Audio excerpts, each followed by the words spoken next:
When I was just like you, working in a lab, trying to figure out things, at one side was my career, on the other side were the pressure of the studies, and somewhere I was becoming a sandwich.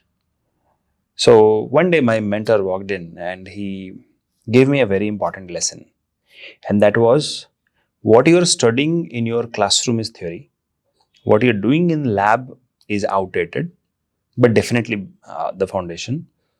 But if you are not industry ready, you will not become employable, you will not get the job. So I asked, sir, how would I become employable? How should I proceed forward?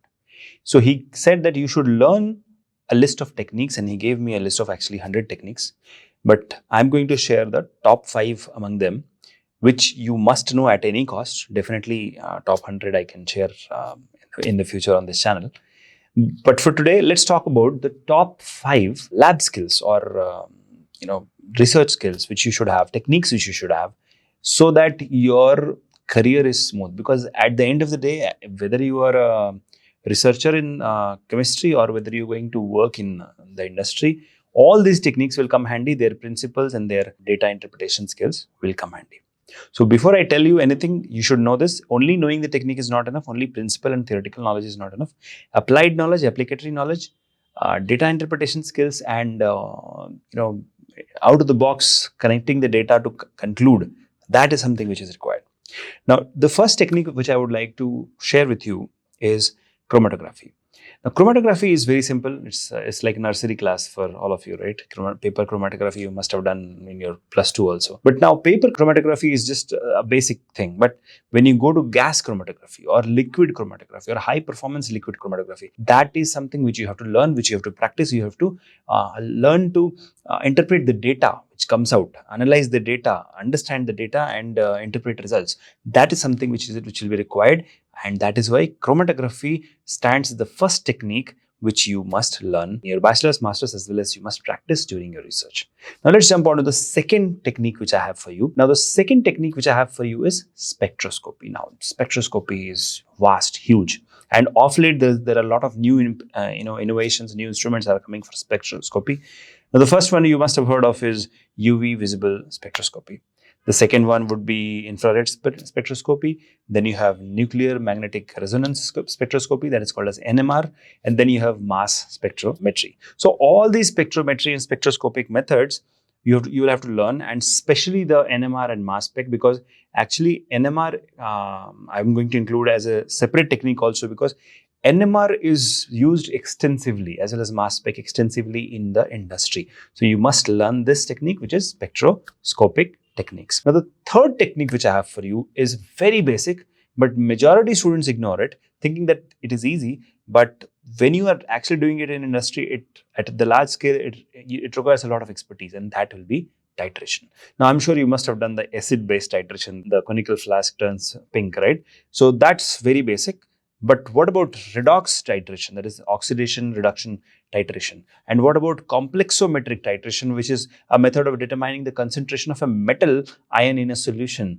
So this will be very handy when you are working in analytical chemistry or in various industrial processes also, it comes handy. So all these 3 types of titration, not just the theory, but the applied knowledge, but the ability to withdraw results, ability to analyze data, ability to extract data, all of that is very important, and that is your titration. Now, the fourth one which I have for you, like I said earlier, is NMR. Now, the principle of NMR, which is the magnetic properties of atomic nuclei to determine the chemical and physical properties of the atoms or molecules, this is very, very important.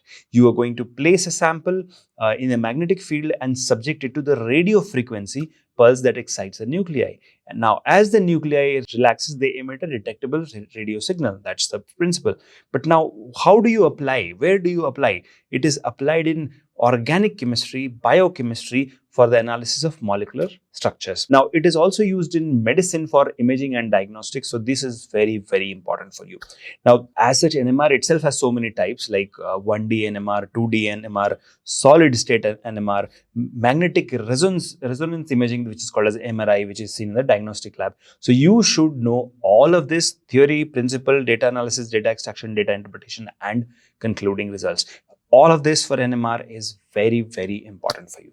Now, the last one, the fifth one, which I have for you is PCR. Now, I'm sure all of you have heard of PCR. It may be something which may not make sense right now, but PCR is widely, extensively used in industry as well as diagnostic labs. Now, polymerase chain reaction is a method of amplifying DNA segments.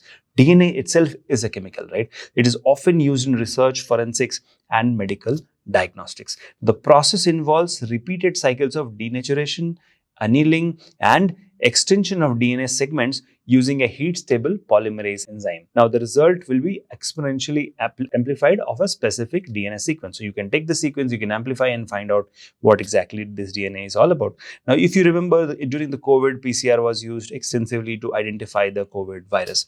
Now, definitely, that's something which we all know. And that has found PCR as a main machine in majority of the labs where biopharmaceutical research is going. So in case you want to make a career in biopharmaceutical, which is a $1 trillion industry in the world, you must master PCR. So these were the 5 techniques which I wanted to share today with you. Now, I would like to conclude by saying that these techniques are basic. These techniques are the foundation. There are 95 more techniques which you should actually learn, which we will keep coming in the future. So what you have to do is stay subscribed to Rasayanica's YouTube channel. And if you have any questions or comments, put them down in the comment section and I'll be in touch with you. If you want to write to me personally, you can do that by writing to shekhar@rasayanika.com. Thank you so much for watching this video. See you soon on the next video at Rasayanika. Take care. Bye-bye.